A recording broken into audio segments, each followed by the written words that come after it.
Bonsoir à toutes et à tous. Merci de nous retrouver sur Canal 2 International pour le journal. Tout d'abord, les titres. Lutte contre la menace terroriste, le président de la République du Cameroun, Paul Biya, crée par décret une 4e région militaire interarmée qui se trouve désormais dans la ville de Maroua, dans l'extrême nord Cameroun. Dans ce journal, nous parlerons de cette réorganisation militaire qui vise à vaincre le terrorisme et les incursions rebelles dans le Grand Nord. Autre titre, autour du virus Ebola, le gouvernement camerounais lance une offensive.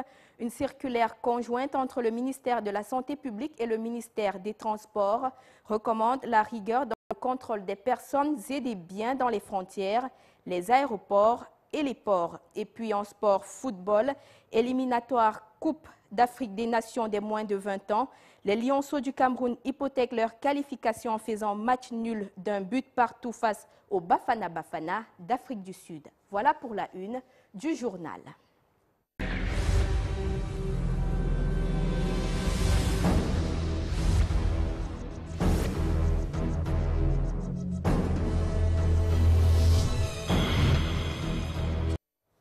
Une fois de plus, bonsoir. Ouvrons ce journal avec cette réorganisation de l'armée camerounaise. Le président Paul Biya a signé un décret depuis Paris. Le décret en question porte création d'une 4e région militaire interarmée à Maroua dans l'extrême nord. Un détachement des régions du nord et de l'Adamawa qui prouve une fois de plus la détermination du chef de l'État à vaincre le terrorisme et les incursions rebelles. L'île Pijou. Après la 3e région militaire basée à Garoua dans le nord Cameroun, le chef de l'État vient de doter le Cameroun d'une 4e région militaire interarmée à Maroua dans l'extrême nord Cameroun. Ceci fait partie des importants décrets signés en fin de semaine par son excellence Biya, portant réorganisation des commandements territoriaux de l'armée.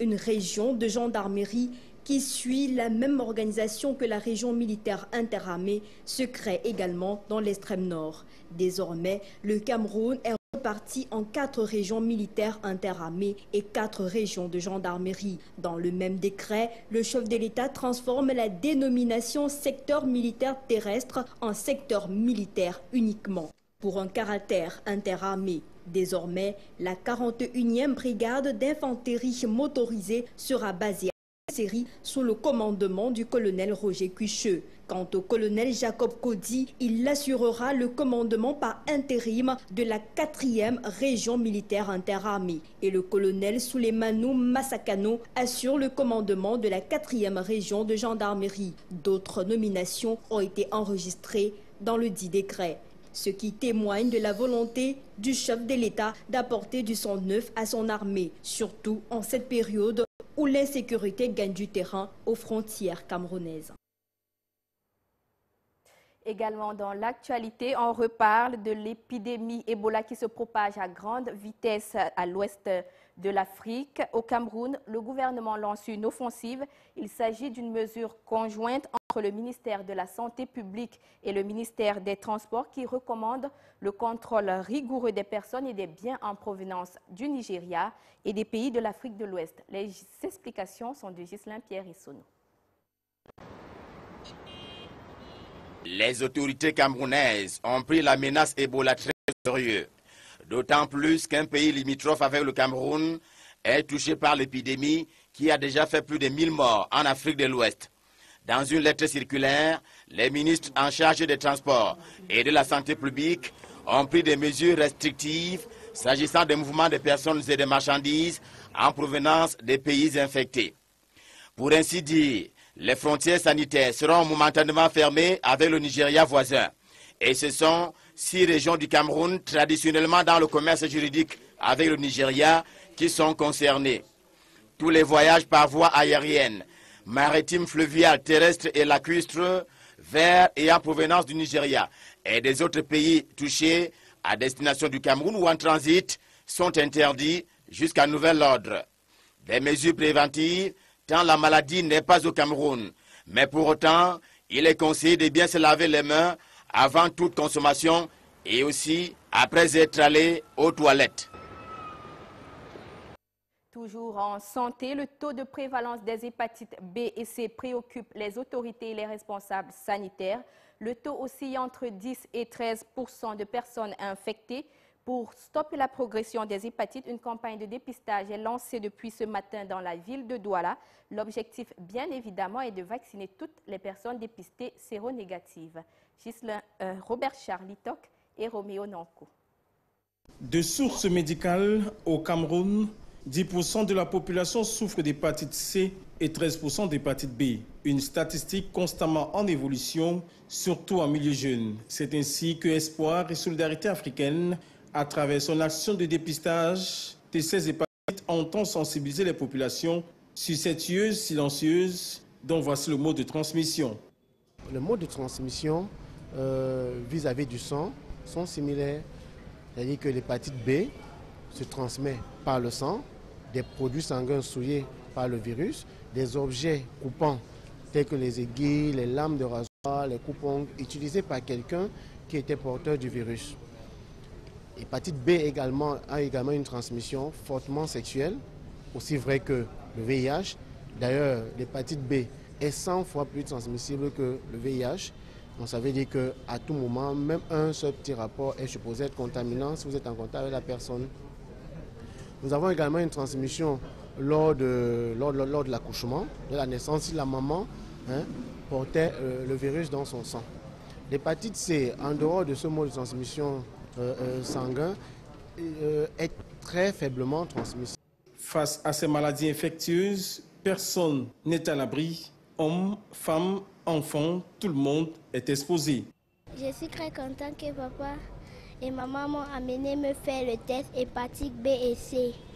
Devenues chroniques, ces hépatites peuvent se transformer en cancer. L'association Espoir et Solidarité africaine entend subvenir au secours des minorités et des personnes qui ont un accès difficile aux soins de santé, un engagement contre les maladies infectieuses qui épouse la politique gouvernementale.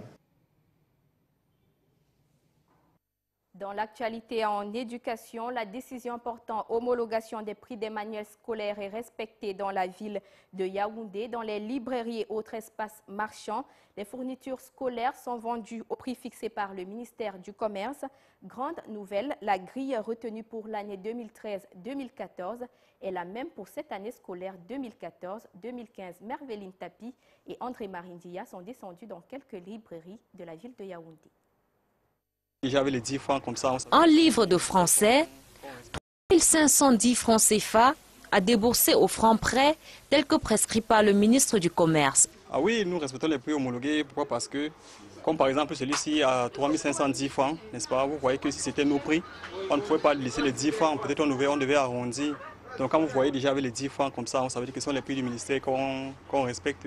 Dans les librairies, on n'attend plus que la liste des prix pour les afficher à l'endroit indiqué. Je n'ai pas encore la liste, mais d'ici la semaine, oui, je l'aurai. Et quand nous les en avons, c'est affiché. Si bien que quand un parent vient, tu n'as pas besoin, tu lui dis prenez les prix au tableau pour qu'il soit en confiance. Une opération prévue dès ce lundi 18 août pour une meilleure sensibilisation auprès des parents. Je conseillerais beaucoup plus aux parents d'être vigilants, de commencer par, n'est-ce pas, s'imprégner de la grille des prix qui sera affichée dans toutes les librairies, sur les battants, dans toutes les librairies. Les revendeurs de livres de seconde main, quant à eux, maintiennent leur prix. Le livre ici se vend en fonction de son état. Si peut-être un livre est propre, on peut ça le premier choix, on peut le vendre à 3 000. Si c'est un peu sale, on peut le vendre à 2 000. En attendant, certains parents savent d'ores et déjà à quel sens se vouer. Mon fils fait l'enseignement anglophone et dans son école, chaque année, on nous sort une liste. Donc je connais à peu près ce que je peux débloquer. Et dans son école même, il y a une librairie. Donc je n'ai pas à marcher de gauche à droite. La vente des livres et autres manuels scolaires est pourtant formellement interdite dans les établissements scolaires. En religion, cette fois-ci, pour reparler de la fête de l'Assomption célébrée hier 15 août. Comme tous les fidèles chrétiens catholiques du monde, ceux de la paroisse de Ngopem dans la Sanaga maritime ont eux aussi élevé la Vierge Marie à la gloire divine. Des centaines de chrétiens catholiques se sont ainsi ressourcés dans les écrits bibliques à travers la vie pieuse de la Vierge Marie, Mère du Christ, tout en clamant l'universalité de l'Église. Le récit de Julio Trésor-Tanon et de David Pem. Vendredi 15 août, jour de fête de l'Assomption. La paroisse Marie, Mère de Dieu de Ngopem à Pouma dans la Sanaga maritime abonde de fidèles venus célébrer la montée de Marie au ciel. Marie, une femme au destin exceptionnel, comme le présente l'évangile du jour tiré du livre de Luc. En ce jour-là, Marie se mit en route rapidement vers une ville de la montagne de Judée. Elle entra dans la maison de Zacharie et salua Élisabeth. Or, quand Élisabeth entendit la salutation de Marie, l'enfant tressaillit en elle. L'invité du jour est célébrant, Monseigneur Dominique Rey du diocèse Fréjus de Toulon en France, dont la présence a été saluée par tous les chrétiens de la paroisse de Ngopem et leurs distingués invités. Monseigneur Rey était également porteur d'un message pour tous les enfants de Dieu. Le message, c'est chrétiens, soyez vous-même. Chrétiens, soyez fidèles à la foi de votre baptême. Chrétiens, n'ayez pas peur d'annoncer le Christ par votre manière de vivre et aussi par vos paroles. Les fidèles ont tenu à donner leurs sentiments quant à l'universalité de l'Église. L'universalité de l'Église. L'Église est universelle. Il n'a pas besoin de parler ça pour transmettre l'Évangile. À cause de l'universalité de l'Église, vous demain, si vous êtes à Singapour, vous ne parlez pas de la langue des Singapouriens, mais à la messe, vous allez suivre normalement la messe. Donc, l'universalité de l'Église réunit en fait tous les chrétiens. Marie est montée au ciel et est ainsi célébrée par l'Église catholique universelle. Également dans le sillage de cette fête de l'Assomption, le pape François est allé dans la ville de Séoul en Corée du Sud. Le souverain pontife a tenu à rendre hommage ce matin à 124 martyrs exécutés au XVIIIe et au XIXe siècle. Hommage rendu pour leur contribution à l'expansion du catholicisme en Asie. Littérature à présent, une énième production littéraire sur la vie de Nelson Mandela vient de paraître. L'ouvrage du professeur camerounais Emmanuel Pondy, présent en version anglaise et française, retrace l'itinéraire de l'icône de la lutte anti-apartheid et présente le précieux héritage laissé par Madiba à la postérité. La dédicace du livre a eu lieu à Douala. C'était en présence de Monique Naoussi et de Guy Fotso. Le 17e livre du professeur Emmanuel Pondy, intitulé « Nelson Mandela, un exemple pour l'humanité », intervient dans un contexte où l'Afrique semble être présentée comme un continent sans modèle. À travers 6 chapitres étalés sur 146 pages, le professeur Emmanuel Pondy renseigne le lecteur sur la trajectoire de Tata, de Madiba, qui, au-delà de sa lutte contre l'apartheid en Afrique du Sud, reste perçu par l'humanité comme un militant de la justice et des causes nobles. Ce livre est aussi un hommage à la force de la culture traditionnelle ancestrale africaine dont Madiba s'y est consacré pendant les 23 premières années de sa vie. Une maîtrise de son moi qui permet de mieux appréhender l'autre, une leçon à suivre. Brandir le modèle Mandela, c'est pour encore que les jeunes générations comprennent que le pardon a une puissance inégalable, que la réconciliation est possible dans les conditions les plus difficiles qui soient, et que la politique, parce que la philosophie, c'est même pas seulement une politique de l'Ubuntu, est en fait tirée des traditions africaines qui ne sont pas assez connues et qui ne sont pas exploitées à suffisance. Des chapitres traitant de l'aperçu historique de l'Afrique du Sud sous le régime de l'apartheid, du combat héroïque de Nelson Mandela et de ses compagnons, et du chapitre des hommages et reconnaissances planétaires aux obsèques de Madiba, le livre Nelson Mandela, un exemple pour l'humanité, renforce la détermination des personnes présentes à cette cérémonie de dédicace. Mandela est un homme, si pour mon âge, l'Afrique changeait par Mandela. Malheureusement, mais ce qu'il a eu à faire est immense. Et ce que le professeur Pondy est tenté de faire, c'est une continuité. Et beaucoup d'enfants devront se référer à ça. Le mal des Africains, les Africains ne lisent pas. Parce que moi, je vous dis, j'ai rencontré ce pauvre Priso. Je connais l'histoire du Cameroun et de l'Afrique en général. Donc, la cause africaine est encore à refaire. Il faut que les gens s'en plaignent. Et notre tradition est une base capitale. Il est important que nous considérons déjà qui nous sommes et que nous apprenons nous-mêmes. Quand on suit le résumé de cet ouvrage, ça donne l'envie d'apprendre nos modèles africains et qu'on puisse les représenter dans notre société. Ce livre n'est pas une Mandela Mania dans l'absolu. Le chapitre 5 des voix dissidentes sur le bilan du fondateur de la nation arc-en-ciel, sa gestion polémique sur le sida et les démons de la division interne aux portes de l'ANC. Et on va retenir au dernier chapitre l'héritage de Mandela pour l'Afrique et le monde. Le livre Nelson Mandela, un exemple pour l'humanité, édité par Afrique Éveil, a un vœu: que Mandela soit traité comme point de convergence en Afrique, comme l'est Confucius en Asie. Toujours en politique, on parle des partis nationalistes africains. À l'exception de l'ANC en Afrique du Sud, l'Union des populations du Cameroun reste malheureusement à la solde des clivages comme bon nombre de partis révolutionnaires africains. Passé le contexte de la quête de l'indépendance, l'UPC de plus en plus a du mal à parler d'une seule voix. Monique Naoussi et Roméo Nonko revisitent l'évolution des partis nationalistes ou encore des partis révolutionnaires. Le devenir des partis nationalistes africains a varié selon les méthodes du colon en activité à cette période. Et les fragmentations sont variées. En Afrique francophone, le traitement n'a pas été le même qu'en Afrique anglophone. Les Anglais n'ont pas tué Mandela, les Anglais ont plutôt mis Mandela en prison. Par contre, au Cameroun, la France n'a pas négocié avec Oumyobé, la France a tué, ou alors a fait tuer Oumyobé. Donc c'est deux logiques différentes. Par contre, ces fragmentations s'expliquent par un aspect simple qui est issu de ce que lorsqu'un parti nationaliste n'arrive pas au pouvoir, sa mission historique s'envole. Donc, le pouvoir permet de négocier des compromis avec les différentes tendances et éviter les fragmentations. Au sein du Rassemblement démocratique africain où siégeaient les partis révolutionnaires du continent, l'UPC ne sera pas au pouvoir une fois l'indépendance acquise. Passé le contexte de l'indépendance, la philosophie de réadaptation des refondateurs tels Maï Matip, Frédéric Augustin Kodok, Henri Orbelen n'enchantent pas les nostalgiques de la vision originaire d'un Oumyobé et ses camarades. Je crois que c'est tout à fait normal que les uns et les autres puissent idéaliser l'arrivée au pouvoir. Moi, je pense qu'on ne fait pas la politique pour rester indéfinitivement dans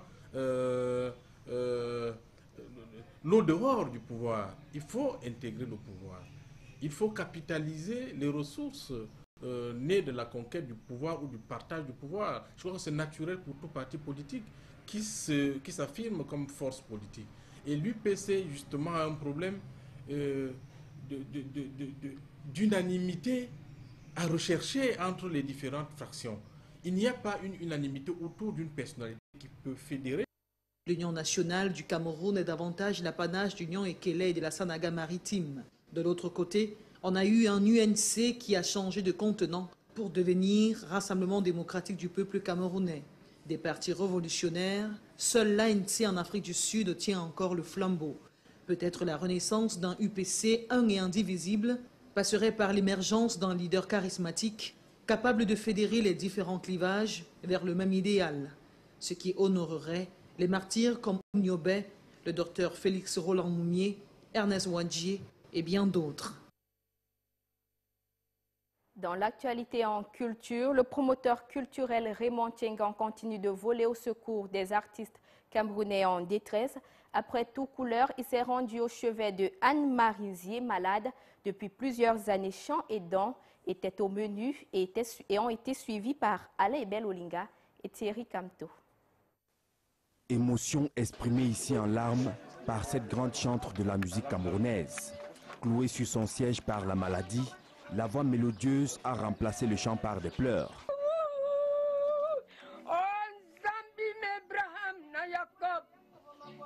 Mon président, on peut vous faire des choses comme ça chez toi. Des cris de détresse entendus par Raymond Tchengan qui s'est rendu aussitôt ce 14 août 2014 au chevet de Anne-Marie Zier. Le promoteur culturel est venu apporter du réconfort à la Voix d'Or du Cameroun. Et je demande au Seigneur, qui est notre créateur, d'aider notre maman Anne-Marie, qui porte d'ailleurs le nom de maman parce que ma maman s'appelait Anne. Donc, je demande à tous les anges de venir vraiment assister notre maman et la maman d'une nation. En plus de la prière, Raymond Tiengang remet un don d'1 million de francs CFA pour soutenir certains frais médicaux de Anne-Marie Zier. Salut-moi mon fils. Au nom de Jésus-Christ, le roi des rois, regardez ce qui fait du bien aux gens. Vous aviez dit que aimez-vous les uns et les autres. Là, on va connaître que nous sommes tes enfants. Donnez la chance à ce mon fils de moi. Au nom de Jésus. Amen. Pour le donateur, la Voix d'Or du Cameroun ne saurait se sentir abandonnée. Le soutien qu'il apporte est symbolique. C'est un monument de la culture camerounaise, qui est notre maman, à nous tous, même pas seulement ma maman, notre maman, à nous tous, nous qui sommes là aujourd'hui. Donc vous savez, quelqu'un qui coule les larmes, je manque même de mots. Parce que actuellement là, tout ce que je peux parler, ce n'est que la grande prière que je peux demander à Dieu d'aider notre maman. Ce n'est que ça. Vous savez, la prière, c'est la richesse du monde. C'est pas l'essentiel, c'est pas l'argent. Promoteur culturel et philanthrope, Raymond Tiengang n'est pas son premier geste en faveur des artistes en détresse. Récemment, son soutien moral et financier a permis à l'artiste musicien tout couleur de recouvrer sa santé. Raymond Tiengang le souhaite aussi, et cette fois-ci à Anne-Marie Zier.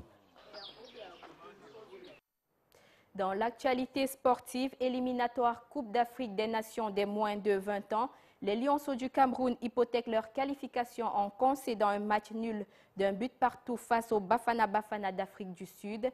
Les poulains du coach Aboubakar devront absolument gagner au match retour pour pouvoir se qualifier. Ce sera dans 2 semaines en Afrique du Sud. Arnaud Ngefak et Thierry Camteau étaient au stade Amadou Ahidjo.